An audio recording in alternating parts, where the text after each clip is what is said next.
जी, अस्सलाम वालेकुम। पाकिस्तान में जो अगला हफ्ता शुरू हो रहा है कल से 20 नवंबर से ये बहुत ही अहम हफ्ता है अदालतों में होने वाली चंद हेयरिंग्स के हवाले से। यकीनन आप ये चीज़ सुन चुके होंगे कि बहुत अहम केसेस इस्लामाबाद हाई कोर्ट और सुप्रीम कोर्ट में लगे हुए हैं। मैं कोशिश करूँगा मुख्तसर से इस गुफ्तगू में आपको एक एक केस के हवाले से बताऊँ कि केस का बैकग्राउंड क्या है और इस वक्त इन दिनों में यानी मंडे, ट्यूसडे, वेडनेसडे, सोमवार, मंगल, बुध इन 3 दिनों में होने क्या जा रहा है, एक्सपेक्ट क्या किया जा रहा है और ये हफ्ता और ये जो फैसले हैं इन केसेस के अंदर वो किस तरीके से पाकिस्तान का जो पॉलिटिकल स्पेक्ट्रम है, जो सियासी मंजरनामा है उसके ऊपर किस तरह से असरअंदाज होंगे। बहुत से लोगों की राय में ये पाकिस्तान में आइंदा सियासत की जो डायरेक्शन है वो मुतय्यन करेगा ये हफ्ता। मैं तीनों दिनों के जो केसेस हैं, एक एक केस उसका मुख्तसर सा बैकग्राउंड क्या होगा उस दिन और फैसले की क्या तवक्को की जा रही है इस बारे में बात करता हूँ। इससे पहले एक छोटी सी इस मौजू से हट के एक बात कहना लाजमी समझता हूँ। मिलिट्री कोर्ट्स में जो अपीलें फाइल की गई वफाकी हुकूमत की तरफ से और चंद दूसरे हुकूमतों या तंजीमों की तरफ से, उस हवाले से मैंने लास्ट टाइम जो एक वीलॉग किया उस वक़्त ये ख़बर पूरे पाकिस्तानी मीडिया पे चली, चलवाई गई कि सिंध हुकूमत ने भी इस फैसले को चैलेंज किया है। फैसला 23 अक्टूबर का पाकिस्तान की तारीख का तारीख साज फैसला। पाकिस्तान मुखालिफ कुव्वतें जो पाकिस्तान को कमज़ोर करना चाहती हैं, जो पाकिस्तान के इदारों को और पाकिस्तान के लोगों को आपस में लड़ाना चाहती हैं कि फ़ौजी जो हैं वो बैठें, ट्रायल करें, सज़ाएँ दें अवाम को, वही जो बरतानवी राज वाला मामला है, गोरे के राज वाला, कंपनी के राज वाला, वो वापस आए। लेकिन साफ ज़ाहिर है कि कुछ रैशनल लोग भी हैं, कुछ अच्छे लोग भी हैं जो कोशिश कर रहे हैं कि बात इस हद तक ना जाए कि बाकायदा जंग शुरू हो जाए और पाकिस्तान तोड़ने वाले एक मरतबा फिर पाकिस्तान तोड़ने की तरफ ना लेके जाएं। लेकिन उसके अंदर मुझे बहुत ज़्यादा अफसोस ये जानकर हुआ कि सिंध हुकूमत ने की है, क्योंकि सिंध हुकूमत के जो इस वक्त सरबराह हैं, जो चीफ मिनिस्टर हैं जस्टिस मकबूल बाकर, उनकी क्रेडिबिलिटी और उनकी साख बहुत ही अच्छी है। तो मुझे ये लगा कि मुझे कहना चाहिए कि उनको ओहदा छोड़ देना चाहिए था अगर उनके ऊपर कोई दबाव था। लेकिन बहरहाल बाद में सीनियर सहाफ़ी हैं मतीउल्लाह जान, उन्होंने रब्ता किया जब उनसे इस हवाले से पूछने के लिए, तो उन्होंने डिनाई किया और बाद में एक वजाहती बयान भी जारी किया कि सिंध हुकूमत की तरफ से कोई भी उनकी इजाज़त से कोई भी ऐसी चीज़ नहीं हुई और सिंध हुकूमत ने नहीं की। इसमें सिर्फ मैं आपको ये अर्ज़ करना चाहता हूँ कि आप देखें कि ये कितने घटिया लोग हैं। देखें, ये पाकिस्तान के दुश्मन हैं, ये फ़ौज और आईएसआई के लोग। किस तरीके से पाकिस्तान में गवर्नेंस का, पाकिस्तान के कानून और आइन का खिलवाड़ करते हैं ये लोग। यानी कि अदालत भी कब्जे में की हुई है, पिटिशनर भी अपने होते हैं, हुकूमतें भी सारी, मतलब कहीं पे वो सिंध हुकूमत बन के अब प्ले कर रहे हैं आर्मी चीफ साहब, और उसके जरिए पिटिशन जो है फाइल करवा रहे हैं। आगे जहां फाइल होनी है वहां भी सारा कब्जा किया हुआ है। मतलब मुल्क का ऐसा मजाक पहले भी बनता था, लेकिन इस इंतहा तक जाकर कभी भी नहीं बना था। इसके अलावा क्या कहा जा सकता है। और सुप्रीम कोर्ट में अगर किसी के अंदर थोड़ी सी रमक है पाकिस्तानियत की या इंसाफ की थोड़ी बहुत है, तो उनको नजर आ जाना चाहिए किस तरीके से झूठी पिटिशनें, पहले एक कोई शोहदा के हवाले से प्रोग्राम करवाया गया जी, प्रेस कॉन्फ्रेंस करवाई गई, पता लगा सब झूठ था। उन लोगों को पता ही नहीं था उन्हें क्या कहने पे मजबूर किया जा रहा है। उनको धोखा दे के बुलाया गया इस्लामाबाद के अंदर के जी आर्मी चीफ से मुलाकात करवाएंगे और पता नहीं क्या क्या। और उसके अलावा सब कुछ फेक साबित हो चुका है अब तक। किस तरीके से एक तारीखी फैसला को पलटने की कोशिश की जा रही है। यकीनी तौर पे सब कुछ चीफ जस्टिस ऑफ पाकिस्तान के हाथ में है, ये हम सब जानते हैं। इंसाफ वाली बात डिफरेंट होती है। पॉलिटिकल केसेस में जो इस तरह के मामला में होते हैं, वो बेंच जो होता है उसकी तश्कील से ही सारा कुछ जो है मामला वो क्लियर हो जाता है। और चीफ जस्टिस इस इतने अहम जो केस है पाकिस्तान की तारीख का, यकीनी तौर पे इसमें कोई किरदार अदा करेंगे। खैर, इसके ऊपर बाद में तफसील से मैं बात करना चाहूँगा। आज के दिन, अगला हफ्ता बहुत ज़्यादा अहम, उसके ऊपर बात करते हैं। पहला दिन है सोमवार का, 20 नवंबर है और इस्लामाबाद हाई कोर्ट में 2 दरख्वास्तें लगी हुई हैं पाकिस्तान तहरीक इंसाफ के चेयरमैन जनाब इमरान खान की। ये 2 दरख्वास्तें 2 मुख्तलिफ केसेस के हवाले से हैं। पहला केस है तोशाखाना रेफरेंस। उसके अंदर इमरान खान को पहले से सजा सुनाई गई एक ट्रायल कोर्ट की तरफ से, नाम नहाद ट्रायल के बाद कोई भी कानूनी तकाजा उस ट्रायल में पूरा नहीं किया गया था, और उसके बाद वो सजा इस्लामाबाद हाई कोर्ट जो है वो सस्पेंड कर चुकी है। इस वक्त इस फैसले को सस्पेंड करने के लिए ये एक दरख्वास्त है ताकि जो डिस्क्वालिफिकेशन की बार है प्राइम मिनिस्टर इमरान खान के ऊपर वो ख़त्म हो और वो आइंदा इंतखाबात में हिस्सा ले सकें। वैसे तो ये बहुत अहम केस है, बहुत अहम दरख्वास्त है, लेकिन इसकी समाअत नाज़रीन बहुत ज़्यादा अहम इसलिए नहीं होगी कि कोर्ट का एक प्रोसेस होता है। पहले इसमें तमाम पार्टीज़ को नोटिस जारी होने हैं, नोटिस जारी होंगे तो मंडे वाले दिन इस केस के हवाले से कोई बहुत अहम चीज़ नहीं होने जा रही। सिर्फ छोटा सा पस मंजर जरूर बयान कर दूंगा। केस क्या है? तोशाखाना वो डिपॉजिटरी जहाँ पे मुख्तलिफ जो हुकूमतों के लोग पाकिस्तानियों को, पाकिस्तानी अहदेदारों को जो तोहफे देते हैं वो रखे जाते हैं, और तोहफे हासिल करने वाले एक पॉलिसी के मुताबिक एक ख़ास परसेंटेज देकर वो तोहफा रख सकते हैं, रिटेन कर सकते हैं। ये पॉलिसी हर 4-5 साल बाद तब्दील होती है, रिवाइज होती है, कभी रेट बढ़ जाता है, कभी नहीं बढ़ता। पॉलिसी ने रिवाइज होना था 2013-14 में, लेकिन इसको रिवाइज नहीं किया गया था 2015 तक, 16 तक, इवन 17 में नहीं किया गया। नवाज शरीफ साहब वज़ीर आज़म थे, वो और उनका ख़ानदान करोड़ों रुपए के तोहफे लेता रहा। यकीन मानिए एक एक मौके पे 11 करोड़ के तोहफे दिए गए, सिर्फ 20% दे के रखे। पॉलिसी तब्दील करनी थी, रिक्वायर्ड था, नहीं पॉलिसी तब्दील की, और ये लूटमार का सिलसिला जारी रहा। इमरान खान जब वज़ीर आज़म बने तो अपने पहले दौरे में जब उनको जो तोहफे मिले और वो 20% दे के उन्होंने जब रखे, तो उनके नोटिस में जब चीज़ आई तो उन्होंने वो परसेंटेज ही चेंज कर दी, और ये पूरी फिलॉसफी और ये लूटमार का जो निज़ाम जो बड़े अरसे से चला आ रहा था ताकतवर लोगों का, जो अभी फौज वाले तोहफे लेते हैं, जो फौज के पास तोहफे जाते हैं, उसका तो कोई रिकॉर्ड ही हमारे पास नहीं है। उसके ऊपर भी काम किया जा रहा है, उनसे निकलवाते हैं वो सारी डिटेल बहुत जल्द। लेकिन जो बाकी ओवरऑल सिस्टम था उसको तबाह कर दिया पकड़ के खान साहब ने, कि वो 50% देंगे तो आप रख सकते हैं। तो वो एक ऐसी बुनियाद पड़ी कि अल्टीमेटली अगली हुकूमत को आके जो भी कंट्रोवर्सीज क्रिएट हुई उसके बाद वो पूरा 100% पे लाके उसको कानून बनाना पड़ा। इमरान खान ने अपने पूरे दौर में, पहले दौरे के बाद जितने भी तोहफे लिए सब के सब 50% अदायगी के बाद रखे। जब तोहफा ले लिया तो वो उनकी मिल्कियत हो गया। ये उनका मौकफ है इमरान खान का कि वो चीज़ को बेचें ना बेचें, ये उनकी मर्जी थी। तो बहरहाल उसके ऊपर एक बड़ा मज़का केस है। कोई भी लीगल एक्सपर्ट आप बात कर लें वो एक्सप्लेन नहीं कर सकता कि केस है क्या इमरान खान के खिलाफ, कि उन्होंने तोहफा अगर लिया, वो बेचा, वो डिक्लेयर भी है, सारा कुछ है, कोई डिक्लेरेशन में कहीं पे कोई प्रॉब्लम है, क्या प्रॉब्लम है, किसी को कुछ समझ नहीं। लेकिन साफ ज़ाहिर है एक स्ट्रेटजी है, एक डील तय हुई है आइंदा इंतखाबात को मैनूवर करने के हवाले से, और उसी तनाजुर में जो अदालतों में मामला हैं साफ ज़ाहिर है उनको भी उसी डील में जो army chief general Asim Munir और PMLN की क़यादत, नवाज शरीफ साहब की क़यादत में जो उनके आपस में मामला तय हुए हैं, उसकी रोशनी में जो पॉलिटिकल मुखालिफ है इमरान खान, उनके केसेस को मैनूवर किया जाता है अदालतों के अंदर भी। तो ये पस मंजर था तोशाखाना केस का। मैंने अर्ज कर दिया कि इसके ऊपर हेयरिंग ज़रूर है मंडे के दिन, सोमवार के दिन, लेकिन इसमें कोई ख़ास पेशरफ्त होने का इम्कान नहीं है। केस बहुत अहम है, ये मामला अभी आगे चलेगा।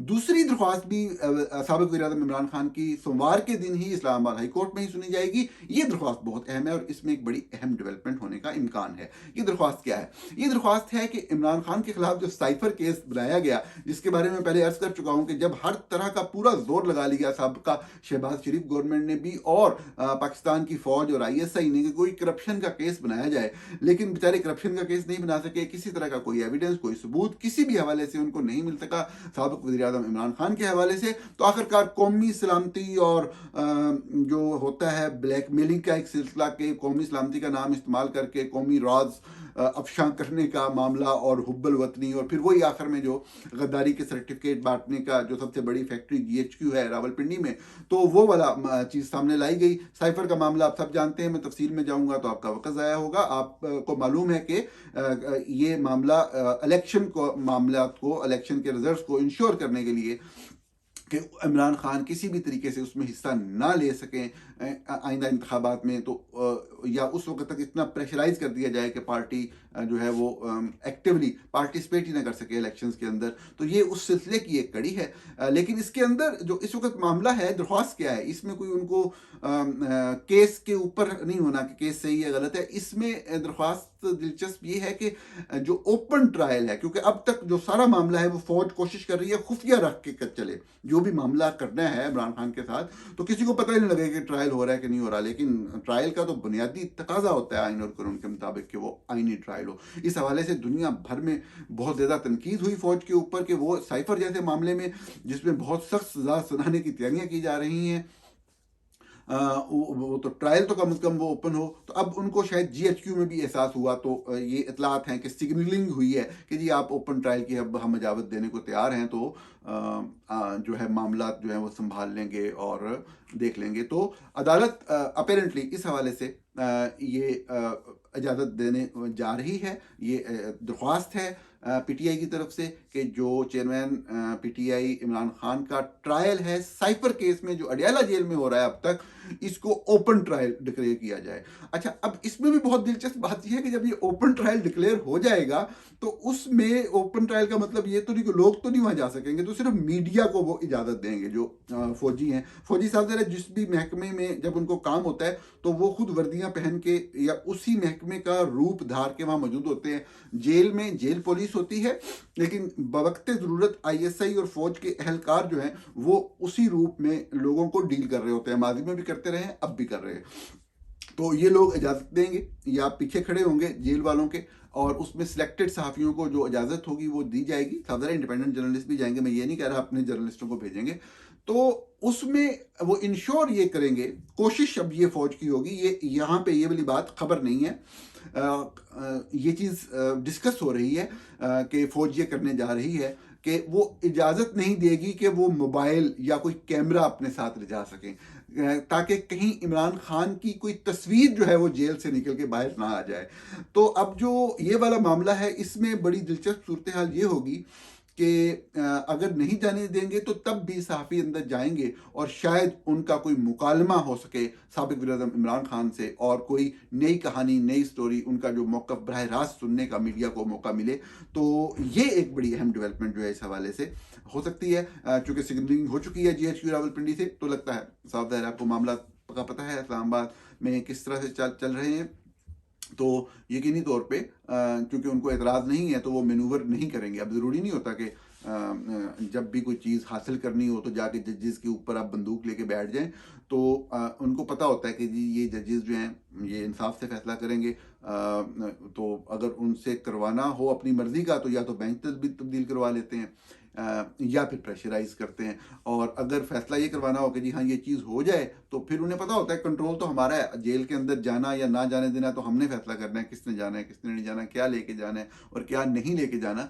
तो वो फिर खामोशी से बैठ जाते हैं। ज़रूरी नहीं होता कि इसमें वो इस्लामाबाद हाई कोर्ट के किसी जज के कनपट्टी पे बंदूक रख के ही फैसला करवाएंगे। फैसला ऑटोमेटिकली जो होना है साफ है, ओपन ट्रायल की दरख्वास्त है तो ओपन ट्रायल कोई भी इंसाफ से काम करेगा तो यही फैसला देगा ना। अच्छा खैर, चलते हैं अगले दिन की तरफ। अगला दिन उससे भी अहम, मंगल का दिन इस्लामाबाद हाई कोर्ट और दो केसेस जनाब मोहम्मद नवाज शरीफ साबिक वज़ीर-ए-आज़म पाकिस्तान मुस्लिम लीग नून के सरबराह, जो कि पाकिस्तान के दौरे पे हैं आजकल बड़े अरसे के बाद, और वो डील करके आए हैं आर्मी चीफ। उनके आर्मी चीफ बनने से पहले से डील की हुई थी उन्होंने जनाब जनरल आसम मुनीर साहब से के साथ। और इनके जो दो केसेस हैं, एक जो सऊदी अरब में उनकी अल अज़ीज़िया रेफरेंस के नाम से जो केस है, जो उन्होंने इन्वेस्टमेंट की, अरबों रुपए की इन्वेस्टमेंट थी और उसमें जो है केस बहुत कमज़ोर बनाया गया था। ये मैंने हमेशा ये बात कही है। लेकिन साफ ज़ाहिर है कि आज के दिन तक वो इन अरबों रुपए का मनी ट्रेल प्रोवाइड नहीं कर सके हैं। इस केस के ऊपर ये दरख्वास्त है नवाज शरीफ साहब की कि इस केस को ख़त्म कर दिया जाए। ज़मानत उनको पहले से मिल चुकी है। अब इस केस में एक दूसरा पहलू है कि अरशद मलिक जज थे जिन्होंने फैसला सुनाया था, और उनकी एक वीडियो आई थी जिसमें वो ये कह रहे थे कि उन्होंने दबाव के तहत फैसला दिया। ये मामला सुप्रीम कोर्ट में गया था, सुप्रीम कोर्ट ने हाई कोर्ट में भेजा था। तो हाई कोर्ट ने ये डिक्लेयर किया हुआ है कि वो इस मामले में इस वीडियो को भी पहले देखेंगे। अरशद मलिक इस दुनिया में नहीं रहे अब, और ये कोई मालूम नहीं है कि ये क्या होने जा रहा है इस हवाले से कि वो इस्लामाबाद हाई कोर्ट जो है वो इस मामले को देखेगी या नहीं देखेगी। ये वाला मामला अरशद मलिक वाला। लेकिन नैब की तरफ से किसी भी पॉजिटिव नोट की सूरत में साफ ज़ाहिर है फौरी तौर पर रिलीफ भी दिया जा सकता है। होना क्या है वो हम जानते हैं, इसमें कोई बहुत ज़्यादा तज्जिया कारी वाली बात बिल्कुल नहीं है। मामला तय हो चुके हैं, आपको पता है, और अदालत ने वही करना है जो मामला तय होने के बाद वहां तक पहुंचाया गया है। और ये साफ ज़ाहिर है कि ये केस अल्टीमेटली इसी हियरिंग पे मंगल के दिन ही मियाँ साहब जो हैं वो आज़ाद हो जाएंगे, केस खत्म हो जाएगा, या फिर जस्ट जो अगली पेशी होगी हो जाएगा। इसी तरह एवन फील्ड रेफरेंस के ऊपर भी मोहम्मद नवाशी साहब की दरख्वास्त है। मरियम नवाज साहबा भी इस केस के अंदर नामजद थी और उनको इस केस से बरी कर दिया गया था। उनकी बरीयत का जो फैसला था मरीम नवाज साहबा का, वो लिखा ही इस तरह गया था कि उसके अंदर नवाज शरीफ साहब भी बरी हो चुके हैं। साहब जरा उस वक्त तक डील के मामला तय पा चुके हुए थे। ये वाला केस भी बहुत ही कमज़ोर केस था। साफ ज़ाहिर है कि ये फैमिली जो है फाइनेंशियली स्ट्रॉन्ग थी, इन्होंने इन्वेस्टमेंट की होगी, अपार्टमेंट लिए होंगे, सारा कुछ। लेकिन एक फैक्ट है, एक हकीकत है जो आपके सामने रखना ज़रूरी है कि मनी ट्रेल पैसों की लंदन अपार्टमेंट के हवाले से भी आज तक शरीफ फैमिली हुकूमत पाकिस्तान को या तहकीकाती इदारों को फराहम नहीं कर सका। तो ये केस भी अल्टीमेटली, जैसा मैंने अर्ज किया, मंगल को ही ख़त्म कर दिया जाएगा, क्योंकि मामला तब तय हो गए हैं, या फिर उससे अगली हियरिंग पे ख़त्म हो जाएगा। सबसे अहम दिन नाजरीन बुध का दिन है। ये 22 नवंबर का दिन है। सुप्रीम कोर्ट में अपील लगी है, दरख्वास्त लगी है, ज़मानत की दरख्वास्त है चेयरमैन पीटीआई की, जो कि अडियाला जेल में है, और ये है साइफर केस के अंदर ज़मानत। ये बड़ा दिलचस्प होगा साइफर केस में ज़मानत का मामला। जो 3 रुकनी बेंच बना है उसमें जस्टिस तारिक मसूद साहब हैं सुप्रीम कोर्ट के, जस्टिस यहिया अफरीदी साहब हैं, और जस्टिस आयशा मलिक साहिबा हैं। जस्टिस यहिया अफरीदी साहब बड़े ज़बरदस्त जज मशहूर हैं, बड़े अपराइट जज मशहूर हैं।